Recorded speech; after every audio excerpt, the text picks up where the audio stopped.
People have been waiting for so long for the new Arcane Odyssey update to release, from every YouTuber including myself milking the shit out of update 1 to gain easy ad revenue since nobody else is capable of coming up with even remotely creative ideas somehow on one of the most complex MMORPG open world adventure games on Roblox.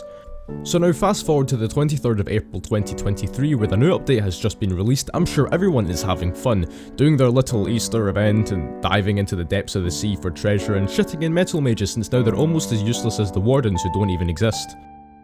Yeah. The first Arcane Odyssey update is, well, something. Everything VTech promised to add in this update is now in the game and a lot of people were excited for this update, but to put it perfectly into words by IGN Nightor, I'm not sure how to pronounce your name, who has now commented at least 100 times on my channel as I literally see him almost everywhere all over my community posts and videos.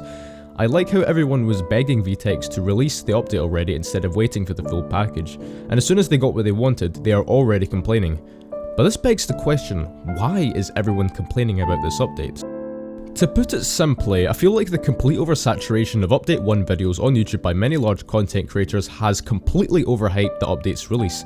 Now this is probably the unintended consequence of Arcane Odyssey content creators literally having nothing to post, but they don't want their channels to die so they make videos on Update 1 because the trailer for Arcane Odyssey seemingly has more monetizable content than in the game itself. The thing is, the majority of players were mostly excited for the meta mages nerf because that made combat completely undoable unless you're a top tier PvPer and your opponent has the intelligence of a clapped 12-year-old high in coffee. And the second thing just right behind the meta mage nerfs that people were mostly excited for was the free stat reset, because a good fraction of the player base now has a main save file that they had from years ago in World of Magic but can't even use it properly because their stat allocation makes zero sense. Not to mention that so many people are complaining that the optimizations that were added are basically non-existent, and fighting for all classes is just harder in general according to some. Barely anyone comparatively really cared about the new content, and the only thing they were interested in were the fixes with the concurrent problems.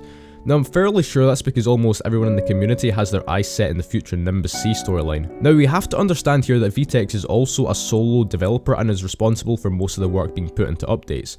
So we have to be considerate in demanding updates from him, as I'm sure being a developer such as VTech with the entire community demanding for updates and then promptly complaining about them is quite stressful for him. So in my personal opinion, I feel like VTech's best course of action would be to focus on the replayability of the game, changing things in order to make a brand new save file actually exciting, just like how Deepwoken is. This would keep the community occupied and content with the current game for a while so you can actually work on the Nimbus C storyline without the entire community being bored to death waiting for it. But all in all, this is my opinion on the new update and the situation surrounding it with the community. You might think completely otherwise and what the fuck is this Aimsell guy talking about, which if you are and you made it this far into the video, I would like to thank you for wasting your time generating me ad revenue like a balloon's TD6 banana farm. Nah, I'm just kidding, I appreciate your support. But yeah, that's pretty much all for this video. If you did enjoy it, leave a like and comment down below what you think, and if you like my content then consider hitting that subscribe button for more. That's all for today, this has been Aimsell and I'll see you later.